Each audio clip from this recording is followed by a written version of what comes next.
गोटे दिन में राज्य में साप कामुड़े गला 6 जनकर जीवन। सुंदरगढ़ में 2टी परिवार 4 जनकर मृत्यु घटी।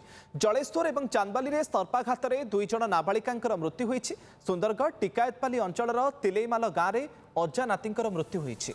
मृत अजा नाती भूइया साहिर बासिंदा घरे शोइथिबा बेले उभय को साप कामुड़ी। बणाई मेडिकल रे उभय को मृत घोषणा करिसेंति डाक्तर। सेबडे राउरकेला अंचल में आउ 2 भाई भौणी मृत्यु घटी। लाठीकटा हाथीओड़ा गाँव में घरे शोइथिबा बेले सर्पाघात में शिकार होते भाई भौणी। मृत भाई बयस 7 और भौणीर बयस 10 वर्ष बोली जमापड़ी। आरजीएच मेडिकल रे उभय को मृत घोषणा करिसेंति डाक्तर।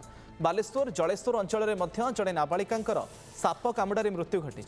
से बन्या परे भद्रक जिले में बढ़ी साप आतंक। चांदबाली ब्लॉक मृगनयनी गाँव में साप कामुड़े नाबालिका मृत्यु होती। शोइथिबा अवस्था साप कामुड़े 10 वर्षीय नाबालिका जीवन जाइछि।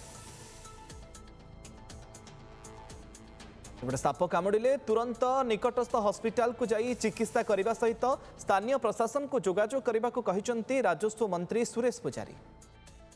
मोर समस्त को निवेदन कौन साप कामुड़ा घटना घटिले तुरंत निकटस्थम जो रिलीफ सेंटर अच्छी कि प्राथमिक स्वास्थ्य केन्द्र अच्छी सूचना करांतु। निजे तार चिकित्सा करने प्रयास करंतु नहीं। घंटे समय आमको मिले विषाक्त साप कामुड़े घंटे समय मिले घंटे भितर एंटीवेनम मेडिसिन जदि ननेबा विलंब कले जीवन रक्षा करवाटा सहज हुए नहीं। तेणु सचेतनता वृद्धि पाई समस्ते प्रयास करंतु।